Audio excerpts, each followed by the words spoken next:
In this video, we are going to know everything about the iPad Pros, that is the iPad Airs or the iPad Pros. If you want to know about the budget iPad, I have already done a video about it, a very detailed video, so you might want to check that out. Otherwise, this is the video for you. My name is Rao, so without any further ado, let's get started. If you are someone who wanted to buy the 11-inch model, then there is sad news for you. As per the rumors right now, there is not going to be any update on the 11-inch model.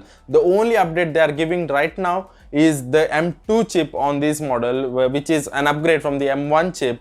But if you ask me, M1 is already very powerful, so M2 does not really make that much of a difference, and M1 can literally do any professional work. So this chip upgrade is not that significant that any normal user would notice.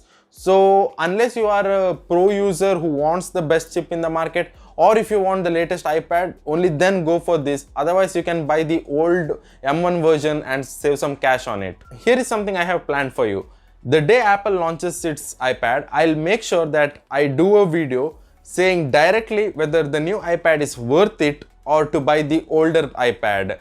So it will be a direct video which will directly answer you, no technical stuff, no confusion, anything. So if you want to watch that, I'll want you to stay around the channel. You know what to do. The biggest design update that we are getting this year is the thinner bezels. The bezels is said to be 50% more thin this year, which might look like the Huawei's Pro tablet. So if you have used the Huawei's Pro tablet, or if you have an offline store near you, go and check it out. So that's the form factor, how the bezels will come out this year. So the thinner bezels, I feel like even though they look futuristic, they are the future. The thinner bezels makes the tablet look so much more better, but the longer bezels or the bigger bezels had a purpose to stay. That is, they made it easier to hold the iPad and avoid accidental touches. So I'm not sure what Apple is going to do with it. If it does a better job rejecting unwanted touches, then it's a great update.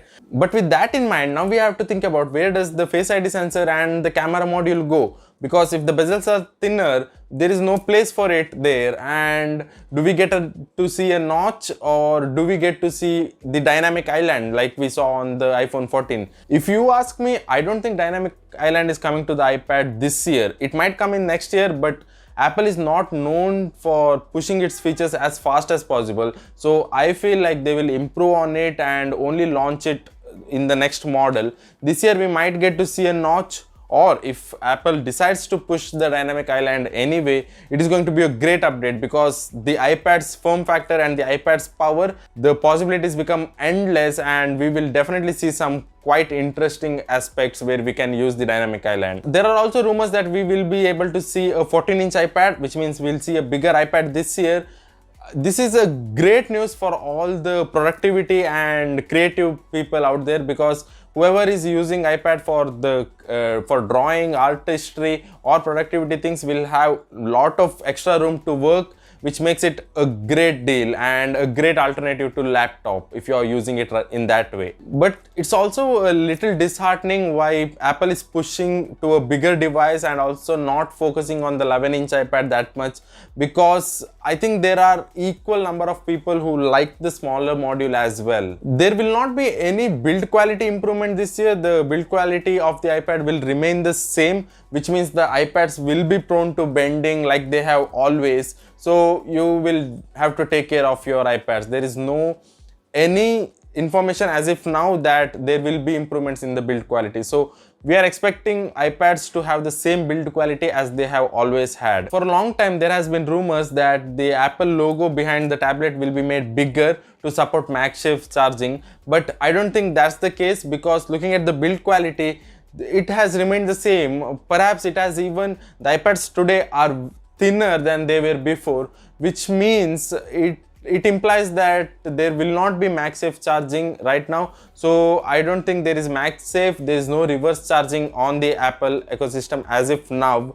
We might get to see MagSafe as we have seen it in the MacBooks, the magnetic MagSafe kind of thing, but wireless charging or the traditional MagSafe, I don't think we are getting it this year. For the most important, that is the price of these iPads. Well, the 11-inch iPad, which is not getting any boost or any improvements. Only the chip is improved in this version. Will be available roughly around 65,000 Indian rupees, that is $800, and the iPad Pros might be available around 91,000 Indian rupees, which makes it around $1,100. So this is the expected price, but in India the price might increase as Apple always does. So Indian customers must also be aware of that. So that's all we know about Apple as if now. If we get any more updates, I'll make sure I'll make a video on it. If there is any specific questions, make sure you drop a comment down below. So that's it for this video. I'll see you in the next one. Until then, peace.